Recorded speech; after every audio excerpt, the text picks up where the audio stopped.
Hey guys, so the new toy came in. I put it together just now, and there it is, the Power Light, 1400 watts of holy shit. That's what we're hoping anyway. It comes with a 500 watt bulb, 200 watt bulb in each side. I haven't plugged in or turned it on yet. I just got it together. Looks like it's pretty heavy duty. It's got a good powder coat finish on it. These are pretty good, you know, pretty durable looking. I'm pretty happy with it. Paid 110 bucks or so for it. So I'm sure it's going to put out lots of light. The only complaint I've heard is people say these bulbs are bad about going out. But it says specifically do not touch them with your fingers. So I wore latex gloves to put them in and all that kind of stuff. But anyway, yep, there it is. And looks pretty sturdy, pretty durable. It's got multiple switches here, so you can, on both of them, so you can run it to whatever. I'm guessing low and high, or I'm sure one just runs one. I mean, hell, it may have 4 settings on there. You may be able to run 400 watts and then 1,000 watts, and or who knows? I don't know. I have to play with it, but I'm gonna take it out to the shop and I'm gonna set it up next to the panels that are out there and see, because that's ultimately what I bought it for. I didn't really necessarily need a light, but I thought if I can pay 100 bucks for this and it's as good as a heat light that's gonna cost me 1,400 bucks, then hey, you know what I mean? So, because I'm gonna be painting small parts at a time and stuff like that. All right guys, 56 degrees in here. Looks like the panels are 57 degrees or so. And so I just turned this light on, so we'll see how long it takes to get this thing up to temp. And I've got it, I don't have it real close, but you can feel the heat coming off, but even out in here. But I'm gonna have to kind of fool with it to see what level I need it to be. Anyway, so hopefully this works. If it doesn't, then I got another fancy ass floodlight. So I'll bring you back and let you know how it heats up. See ya. Hey guys, temp in here is about 71 degrees. We got 87, 80, 90, 85, 82. So obviously the farther away from the light you get, but it's still 77 degrees up there, so that's gonna work pretty good. That's what we got on the back side of the panels here. Look like 98 degrees, so it's actually pretty warm on the back side of the panel. So I think this light's gonna work fine. Yeah, the one next to it's 82 degrees. All I have to have it up to is 65. I just didn't want to be at the minimum on the temperature. So that's going to work fine. I'll just have to turn the heat up to about 70, 75 degrees. And I'll have to change that direction of the part to where it's more evenly heating it. But yeah, that'll work. And it's actually a pretty decent day out today. It's 58 or so degrees outside, so not too bad. All right, I get a whole lot done here. I'm gonna work on this door a little bit more, and I'll bring you back. See you. All right, guys, doing some sanding work, doing the details and stuff in here. So this is my game plan. I got to fiberglass these. I got to fiberglass this. You can see I went ahead and put the. All right, we'll take you to the holes there. I measured those out. They're perfect or excellent or whatever you want to say.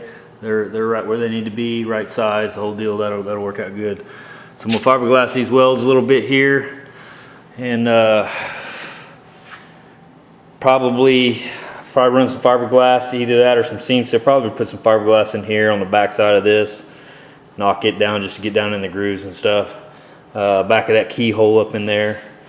Because the moisture is going to be in here, and you do not want it getting into the back of these welds. That's how your paint fails. So you really got to make sure that any of these welds that you've done in here are sealed up. So You can fiberglass them, sand that down, and smear some seam sealer over it. No one will ever see inside there, so that doesn't really matter. It's covered with a door panel. That's another thing I was going to say. I'm scuffing this with 180, and I'm going to go back over it with red Scotch-Brite and get all the little nooks and crannies that I couldn't get in there with that. And then I'm going to epoxy over that, because again, this is never going to be seen. It's not, you know what I mean? If it take me so long to sit and strip this down to bare metal by hand and trying to get it, you know, with the DA and hold it. So basically what I'm getting at is I'm going to strip everything that you can see down to bare metal. Front side, here, all this here, all this here. That primer has stuck on this thing better than anything I mean, it's amazing. I think I've already mentioned that in past videos. That shit is hard to get off. I'd probably be fine just to primer over the whole deal, but I'm not going to take the chance. I'm going to go ahead and strip it.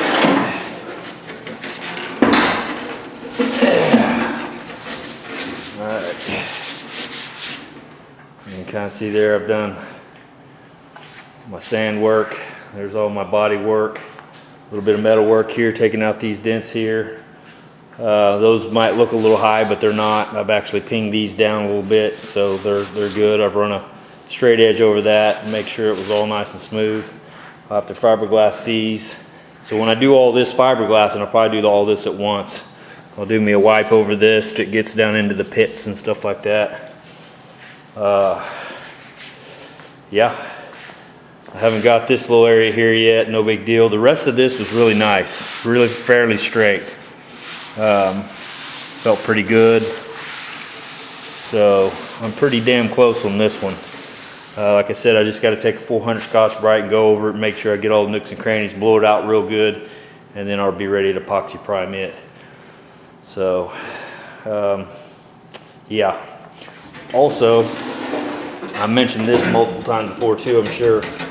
On these 67 Camaros, right up here, this piece all the way down, all that's shown in your car. So your door panel comes up to that edge right there. The rest of this you see a lot. So to me, that's extremely important that this here is glass because it's going to be black. So it needs to be just laser straight, smooth, and so I'll strip that to bare metal, epoxy prime it. I may have to do some filler work if there's any little imperfections here or there that might make it ripply, and get it all nice and blocked out really nice and pretty, because like I said, you're going to see that every single time you get in the car. That's something you're going to see, so it needs to be made, you know, made excellent. That's going to be it probably tonight. I got to take this thing out. I've taken the other hinges here out, and I went ahead and drilled my little holes. I showed you guys, I just did this a while ago for these. And so that's all hooked up. And you can see I've missed some spots here and there that I got to get into with the Scotch-Brite pad and kind of get that to where it gets some adhesion going. But yeah, that's about it.